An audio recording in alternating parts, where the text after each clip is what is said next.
Alô, alô, Joana Duarte, Segredos da Mente Milionária, 16º dia deste hábito de leitura. Então, estou a ler os arquivos e vou no arquivo de riqueza número 4, bora lá. As pessoas ricas pensam grande, as pessoas de mentalidade pobre pensam pequeno.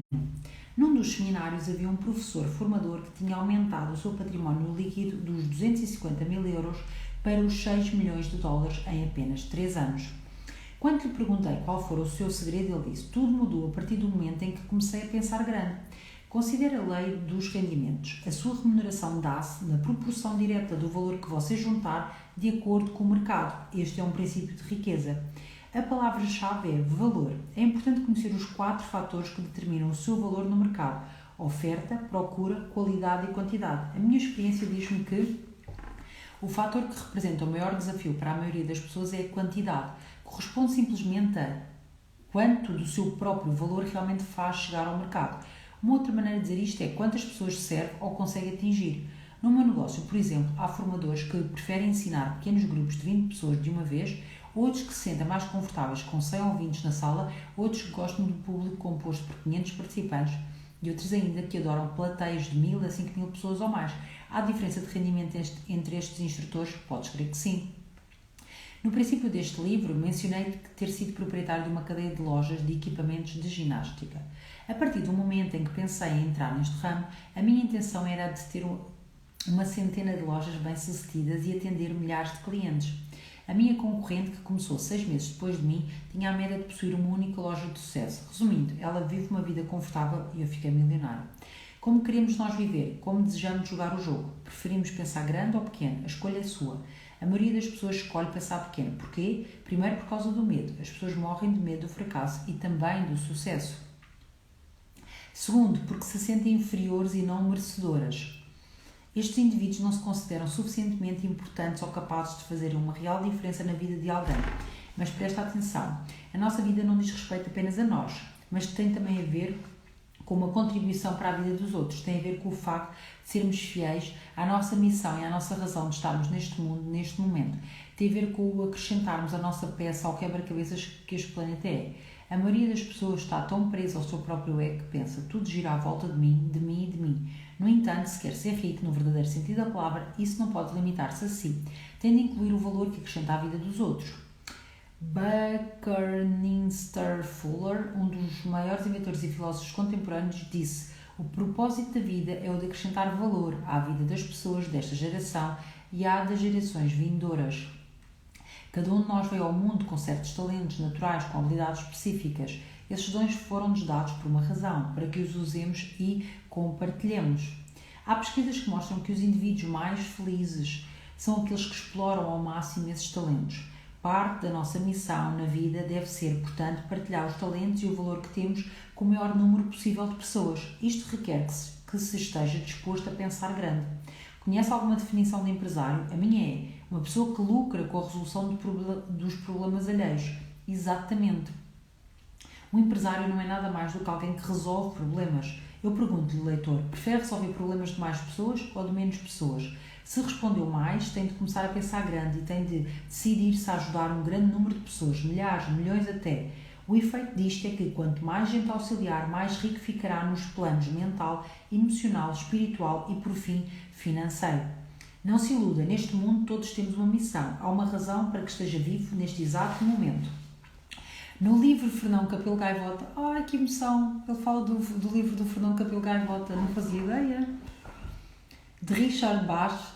A certa altura a personagem pergunta: como saberei se completei a minha missão? A resposta: se ainda respiras, é porque ela ainda não chegou ao fim. O que tenho testemunhado é que muita gente a deixar de fazer o seu trabalho, a deixar de cumprir a sua obrigação, ou Dharma, nome que lhe é dado em sânscrito. O que vejo é muita gente que pensa demasiado pequeno e muita gente que se deixa guiar por egos moldados pelo medo. O resultado é que muitos abdicam de viver à altura do seu potencial, tanto no que à própria vida diz respeito, quanto à sua contribuição para a vida dos outros. Tudo se resume ao seguinte: se não fores tu, quem será?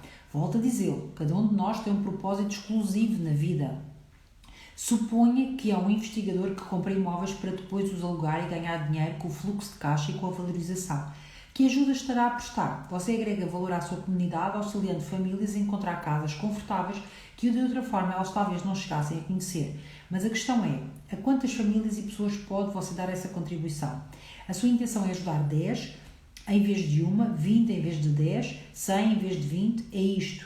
O que eu quero dizer com pensar grande. Em Regresso ao Amor, a escritora Marianne Williamson expôs a questão da seguinte forma: tu és filho de Deus. Viver de modo pequeno não serve ao mundo. Não há nada de iluminado quando alguém se esconde para que as pessoas não se sintam inseguras ao seu redor. Todos nós fomos feitos para brilhar, como as crianças. Nascemos para tornar manifesta a glória de Deus que está dentro de nós. Não apenas de algumas pessoas, mas de todas. Quando deixamos a nossa luz brilhar, inconscientemente damos permissão aos outros para que façam o mesmo. No momento em que nos libertamos do nosso próprio medo, a nossa presença liberta automaticamente as outras pessoas.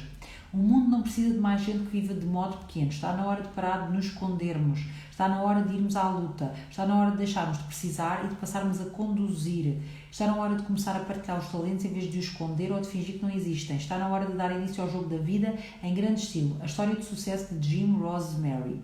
Se alguém me dissesse que eu podia duplicar os meus lucros e simultaneamente duplicar o meu tempo livre, teria respondido que tal coisa seria impossível. Mas foi isso exatamente que aconteceu. No espaço de um ano, o nosso negócio cresceu 175%. E nesse mesmo ano usámos 7 semanas de férias, grande parte das quais a frequentarmos seminários da Peak Potential.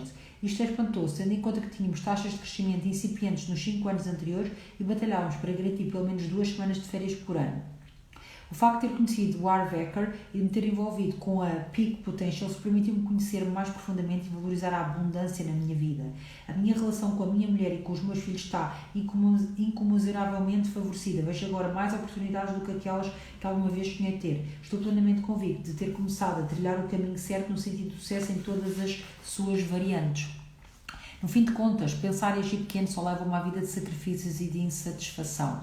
Pensar grande e agir grande permite ter dinheiro e levar uma vida com sentido. A escolha é sua. Declaração: eu penso grande, escolho ajudar milhares de pessoas. Eu penso grande, escolho ajudar milhares de pessoas. Eu tenho uma mente milionária. Ações da mente milionária. Liste por escrito aqueles que querem ser os seus talentos naturais, as coisas nas quais sempre se destacou. Descreva também como e em que pode usar mais esses talentos, especialmente na vida profissional. Escreva ou faça uma sessão de brainstorming com um grupo de pessoas sobre como pode resolver problemas de um número de pessoas 10 vezes maior do que o que já atinge com o seu trabalho ou com o seu atual negócio. Proponha pelo menos 3 estratégias, pense em alavancagem.